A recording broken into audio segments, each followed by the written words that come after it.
Hujambo mtazamaji popote pale ulipo, matumaini yangu kwamba mchana wako umekuwa mzuri zaidi. Mtazamaji, taarifa za Kirk Machweo muda wake huu umewadia. Jina langu ni Vincent Kerosi, naomba tuandamane sako kwa bako hadi tama ya taarifa hizi. Uamuzi wa mahakama ya upeo kuhalalisha mahusiano ya jinsia moja unazidi kuzua mjadala mkali nchini. Hii leo Rais William Ruto na naibu wake Rigathi Gachagua wakivunja kimya chao na kulani uamuzi huo unaoruhusu wanachama wa LGBTQ kusajili miungano yao nchini. Imani ya kishetani na upotovu wa maadili ni miongoni mwa maneno mawili hao walioyatumia kupinga kuhalalishwa kwa mahusiano ya kimapenzi baina ya jinsia moja nchini. Aida Munzati anatufungulia Kirk Machweo kwa taarifa hiyo. Ati wanaume waoe wanaume, ati wamama waoe wamama. Sasa hiyo ni mambo gani hiyo? Kwa takriban wiki moja hivi, swala la kundi la LGBTQI limejadiliwa sana humu nchini, idadi kubwa ya Wakenya ikionekana kupinga na kulaani hatua ya mahakama ya juu ya kuhalalisha mapenzi ya jinsia moja nchini. Hatuwezi kwenda barabara ati ya wanawake kuoa wanawake wenzao, ati na wanaume kuoa wanaume wenzao. Hiyo haiwezekani katika taifa letu la Kenya, jameni. Wakizungumzia swala hilo kwa mara ya kwanza kabisa hadharani, rais na naibu wake wamekemea vikali swala hilo, wakisema kuwa ni kinyume cha imani na mila za Wakenya. Msikuwe na wasiwasi, itafanyika kwingine lakini haitafanyika Kenya. Kiongozi wa nchi hii ni mcha Mungu. He is a man of faith. He'll do what needs to be done. In any case, we have our traditions and customs, and what they are suggesting is repugnant to morality and justice and our way of life. Ikiwa mahakama ya juu ilihalalisha kuwa makundi ya LGBTQI yanaweza kusajiliwa humu nchini, wawili hao wanasema kuwa wanaheshimu mahakama. Hata hivyo, swala hilo halitakubaliwa humu nchini. Hata kama tunaheshimu kotini, lakini desturi, mila, Ukristo wetu, Uislamu wetu hauwezi kuturuhusu mke aoe mke mwenzake ama mwanaume aoe mwanaume mwenzake. Hata wale wanapitisha hiyo maneno na hatuna ubaya na kotini. Sasa mama akioa mama mwingine wataambiana nini? Mama mtaambiana nini? Hiyo maneno hatutaki. Hiyo ni mambo ya kishetani. Hiyo ni kinyume na vile sisi tunaamini. Kwa upande wake, Rais William Ruto ni kuwa swala hilo linashuhudiwa sana miongoni mwa vijana swa katika vyuo vikuu, akisema kuwa kuna wale wanaolazimishwa kujiunga na LGBTQI. Kuna watu wengi ambao wanaeneza hiyo maneno. Watoto wetu kule university wanahangaishwa na mafundisho ya haya maneno machafu. Akizungumza katika hafla ya kuadhimisha siku ya wanawake jijini Nairobi, sasa rais anawataka viongozi wa kidini kuingilia kati na kutoa mafunzo kwa vijana kuhusiana na ubaya wa LGBTQI. Viongozi wetu wa dini katika taifa letu la Kenya waweze kusimama kidete, wafundishe watoto wetu, wafundishe wananchi wetu, ili tusipoteze mila, desturi na Ukristo na Uislamu na dini zetu katika majukwaa ambayo yanatuletea mambo ambayo ni ya kigeni katika taifa letu la Kenya. Msimamo huu dhabiti wa viongozi hawa unajiri siku kadhaa tu baada ya makundi mbalimbali kuwashinikiza kuvunja kimya chao na kutoa msimamo kuhusiana na kundi la LGBTQI. Jina langu ni Aida Munzati nikiripotia Kirk Machweo. Tusalie kwenye mjadala wa swala hilo na unaendelea kutokota nchini. Viongozi wa upinzani wamekashifu vikali uamuzi wa mahakama ya upeo kuhusiana na jamii ya LGBTQ.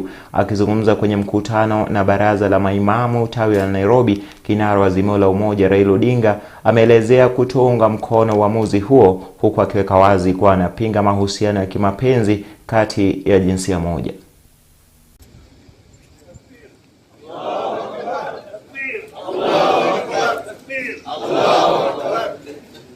Every adult has the right to marry a person of the opposite sex based on the free consent of the parties. Every person has the right to marry a person of the opposite sex. mradi tu ya kwamba wamekubaliana. Mahakama kazi yake ni kuona ya kwamba katika utawala wake serikali haivunji sheria ambayo imewekwa. Hiyo ndio kazi ya mahakama. Unaenda kwa mahakama kama unasema kwamba wewe umedhulumiwa na serikali. We condemn in very strong terms and totally reject the ruling of Supreme Court of Kenya on the alleged rights of LGBTQ community. Mbali na hayo ni kwamba Jaji Mkuu Martha Koome amewaapisha wanajopo 7 watakaoendesha shughuli ya uteuzi wa makamishna wapya wa Tume Huru ya Uchaguzi na Mipaka nchini IEBC. 7 hao wamekula kiapo cha kuanza kazi mara moja, Jaji Mkuu Martha Koome akiwataka kufanya kazi yao kwa umakinifu wa haki na kisheria ili kuwapa Wakenya tume itakayoendesha kazi ipasavyo. Wanajopo hao sasa watamteua mwenyekiti wa jopo na kisha kutangaza Wakenya kutuma maoni ya kutaka kuwa makamishna wa tume ya IEBC.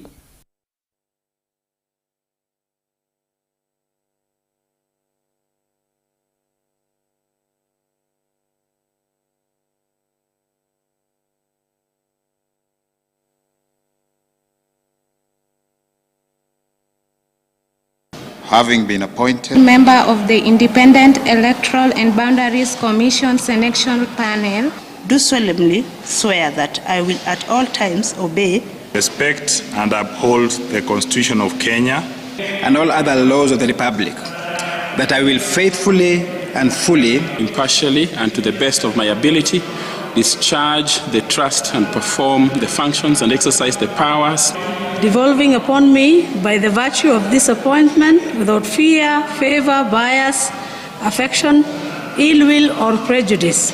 So help me God. Do note that given our country's electoral history, you have the enormous responsibility of ensuring that the process that you are going to embrace accounts to national unity and gives us stability. No doubt you are equal to the task. Na muungano wa madaktari nchini KMPDU na vuguvugu la Linda Ugatuzi wameitaka serikali kurejesha huduma za afya mikononi mwa serikali kuu. Muungano huo unadai kwamba ugatuzi umedunisha utoaji wa huduma za afya kote nchini ndani ya miaka 10 iliyopita, wakiongeza kuwa serikali za kaunti hazina uwezo wa kifedha wala miundo msingi kutoa huduma hizo. Muungano huo sasa umeapa kuongoza mchakato wa kuandikisha sahihi milioni 7 ili kuifanyia marekebisho katiba ili kurejesha huduma za afya kwa serikali kuu. Linda Ugatuzi and PHM together with the associations and the unions are going to embark on making the public understand why they need a doctor, why they need a nurse, why they need drugs in those facilities. It has come to our understanding that we need to have an objective direction, that even the governors understand that they cannot run healthcare anymore and we need Health Service Commission for it. Take back healthcare to national government under national government unless they meet the minimum conditions that are required. Because counties don't have resources to pay doctors, they have no enough revenue to pay doctors. I urge you Kenyans to also help us to collect the signatures required to amend the constitution. Na wabunge walilazimika kumfukuza mkurugenzi wa kampuni ya umeme nchini KPLC Geoffrey Muli kwenye kikao maalum cha kamati ya uwekezaji baada ya kushindwa kuwaridhisha wabunge kuhusu utumizi wa fedha katika kampuni ya usambazaji umeme nchini KPLC. Muli aliwasili kwenye kikao hicho kwa uhusiano na uchunguzi wa bunge unaozingira utoaji zabuni na kandarasi pamoja na mikataba katika kampuni hiyo. Kwenye kamati ya uwekezaji inayoongozwa na mbunge David Posing, mbunge Opiyo Wandayi alitaja majibu yake mkurugenzi huyo kuwa hafifu, swala ambalo lilikubalika na wabunge wengine waliotaka majibu kamili. Uongozi wa KPLC utarejea tena mbele ya kamati hiyo kuhojiwa baada ya muda wa majuma mawili. Petition the government to release funds owed to KPLC for the management, operation and maintenance of RES network. Further, sought government support through the Ministry of Energy and National Treasury in enhancing sustainability of the company and the sector at large. The company obtained we were at this particular time in the economic growth of this country. Chair, why I'm raising this is that whilst as at June 2019, the current liabilities exceeded the current assets by a whopping 70 billion shillings. Okay? That in spite of those measures you are talking about having put in place, come to June 2020, 2 years down the line or 1 year down the line, the difference or the current liabilities has now exceeded the current assets by 74 billion, or about 75 billion. So in a nutshell, what you are telling us as having done as measures to address this issue amounted to nothing completely. Nothing completely. Okay? So my concern here, as I conclude, is this team here able to address these issues? Because we can't sit here. Na mtazamaji, akrabu zangu za saa zaniarifu kwamba ni 13 zimekatika baada ya saa 1 jioni. Tunakwenda mapumziko japo kwa kiduchu, tutarejea na taarifa nyinginezo. Mtazamaji, usiende mbali.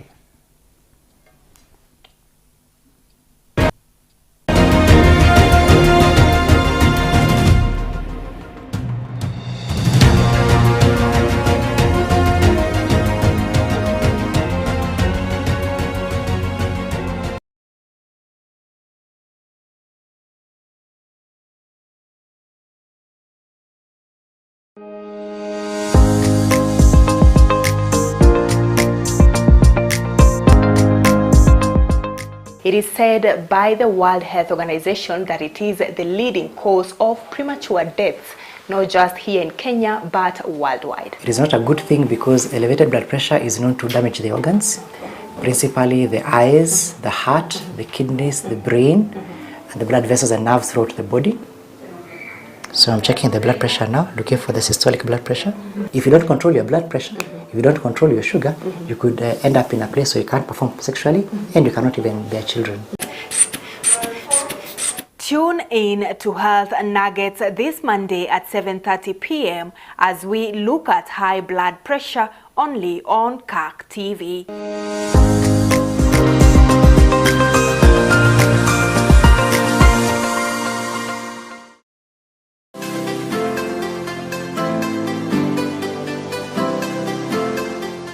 The Department of PCA Children Ministry Head Office has good news for you. Are you looking for a profession that does not disappoint? The place to be is at PCEA Shalom ECDE College, offering a course for diploma in ECDE. Requirements are KCSE mean grade of C and above. You can also do upgrading from an ECDE certificate to a diploma, and the requirements are an ECDE certificate. Intake is currently ongoing, offering flexible modes of learning on e-learning or full-time. Enroll now and register for the 2023 class on our main campus at Zambezi Kikuyu along Nairobi Naivasha Road Lay Training Center. You can also apply online via the PCEA Shalom ECDE online registration form. Shalom Academy and Junior Secondary School intake is ongoing. We have a 1-year offer on zero tuition fee to all new grade 7 students. For more information, call the office on 0111 758 285 or 0113 107 958. You can get in touch with the director, Reverend Peters, on 0725 236 260. Send us an email, pcashalomdekte@gmail.com. Find us on Facebook and Instagram too at pcashalomdekte. Hostels and meals are available for the students in the same venue at a competitive price. You're welcome for a bright future career.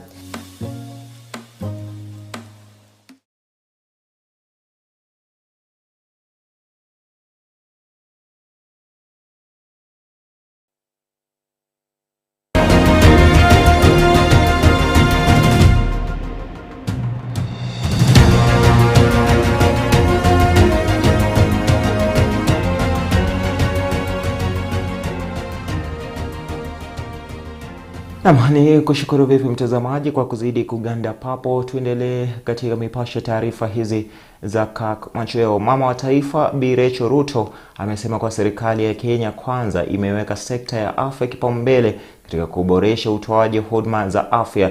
Katika kuadhimisha siku ya akina mama, Bi Rachel alizuru kaunti ya Laikipia kwenye hafla ya ufunguzi wa hospitali ya Segera Mission ambayo ilijengwa kwa ufadhili wa mashirika mbalimbali. Akizungumza baada ya kuzindua hospitali hiyo kuanza kutoa huduma za afya, mkewe rais amejutia hatua ya akina mama kulazimika kutembea kilomita nyingi kupata huduma za afya, akidokeza kwa uzinduzi wa hospitali hiyo ni safari ya kubadili sekta ya afya kaunti ya Laikipia na kwa taifa zima.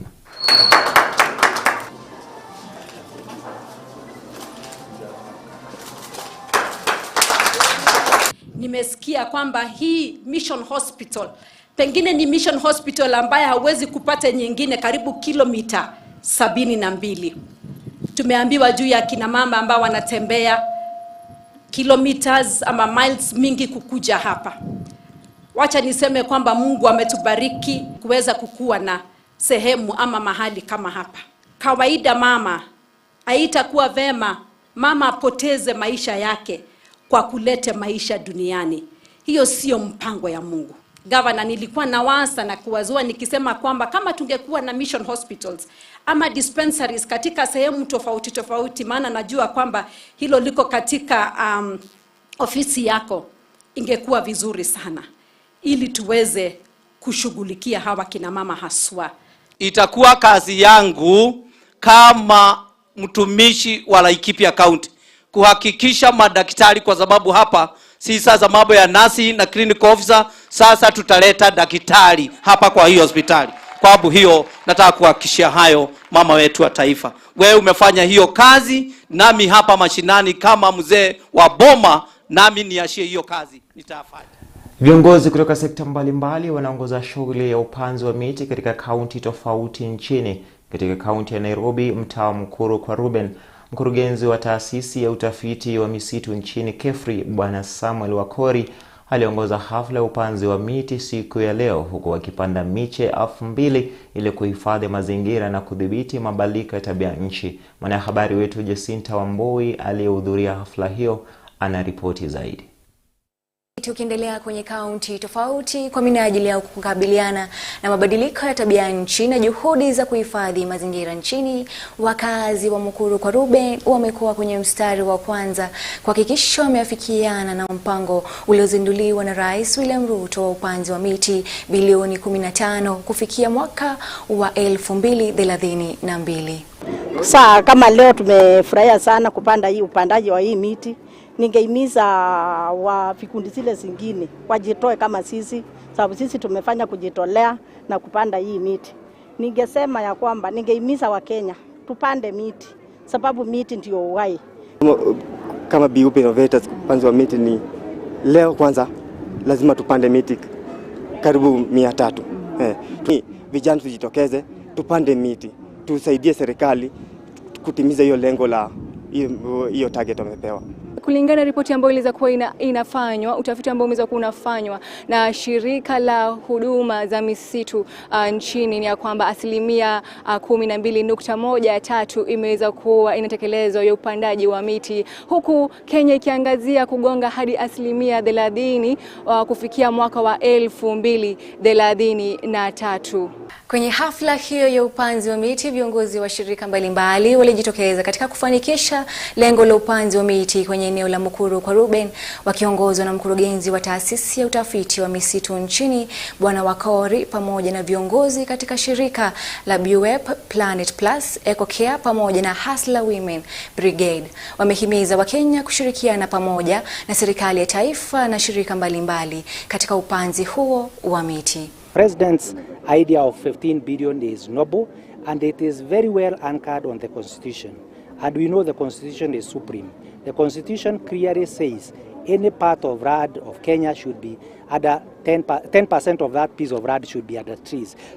Aina 5 miti, jumla ya miti 2000 ambayo tulijua ya kwamba ikiweza kupandwa kwa shule itakuwa na mafanikio makubwa, kwa sababu sisi wenyewe huwa tunahimiza iweze kupandwa kwa public roads juu ya kitu tunaita progress monitoring and evaluation.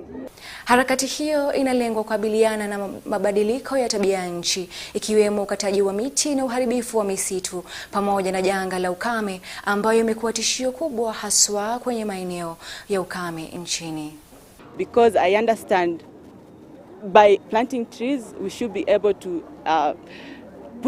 push away things like flooding and even increase the percolation of water into the soil. So that is why I'm here.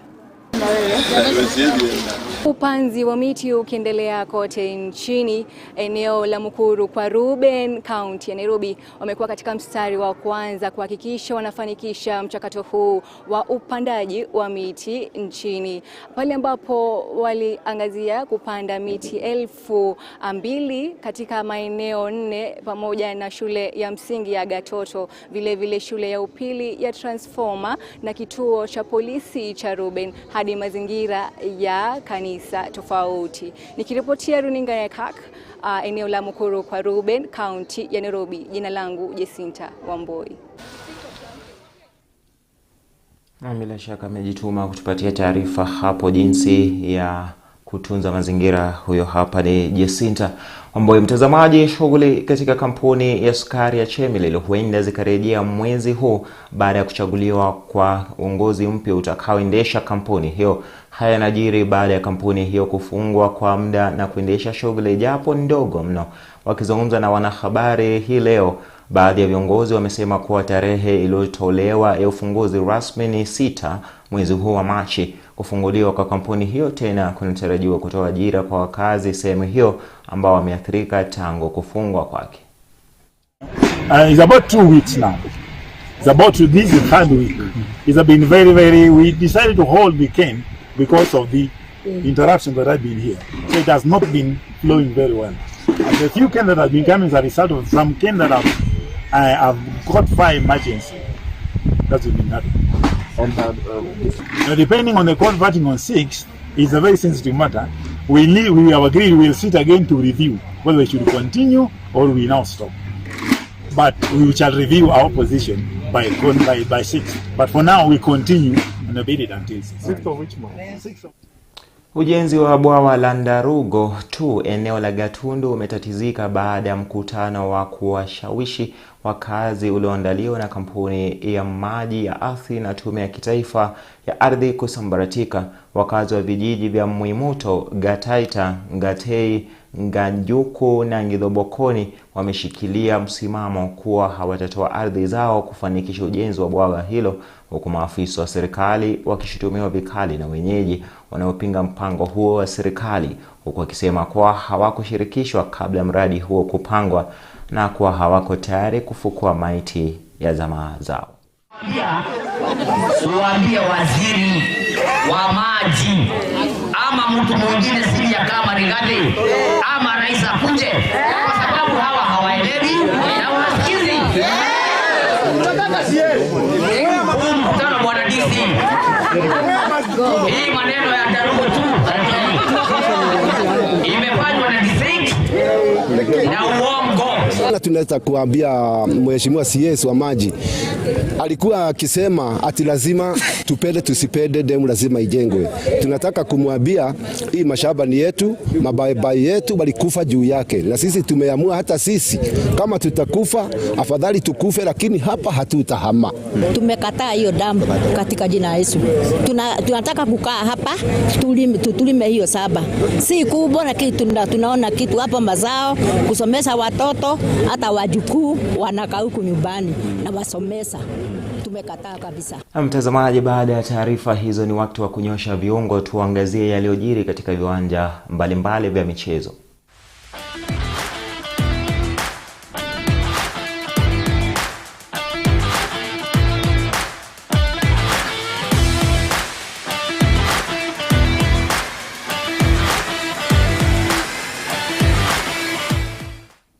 Kwenye mchezo ni kwamba mabao mawili kutoka kwake Gabriel Martinelli na mengine mawili kutoka kwa Bukayo Saka na nahodha Martin Odegaard yaliipa Arsenal ushindi muhimu wa mabao 4-0 dhidi ya Everton na kuiwezesha klabu hiyo kufungua tofauti ya alama 5 baina yao na Manchester City wanaoshikilia nafasi ya pili. Arsenal sasa wana alama 60 baada ya kusakata mechi 25. Hata hivyo, meneja Mikel Arteta amedina kukiri uwezekano wa wachezaji wake kulinyakua taji la ligi kuu nchini Uingereza msimu huu, akishikilia kuwa bado wanaweza wakaunua mchezo wao ukawa hata bora zaidi.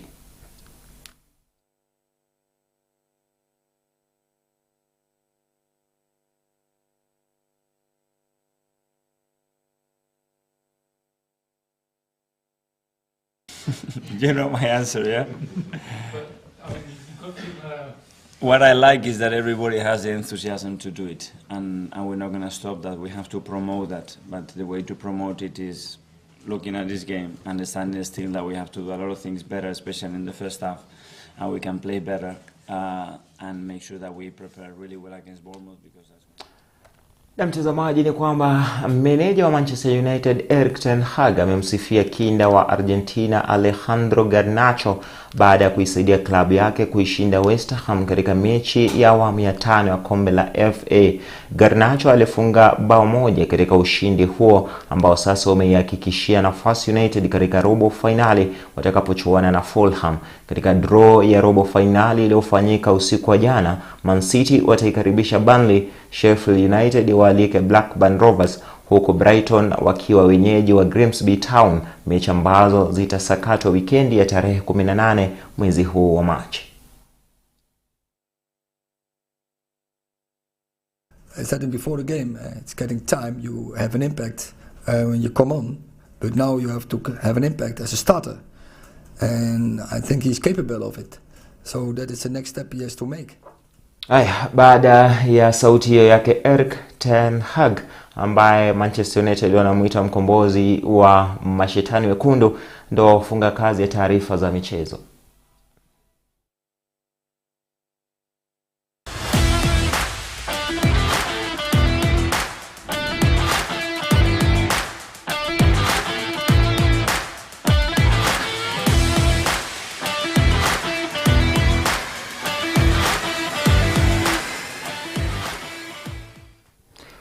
Akrabu zangu za saa zinaashiria saa 1 zimekatika nusu saa mtazamaji, saa za Afrika Mashariki.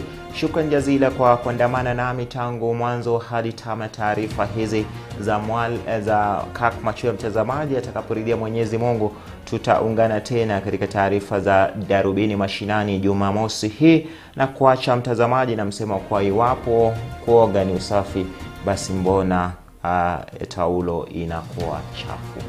Jina langu ni Vincent Kerosi. Usiku mwanana, kwa heri.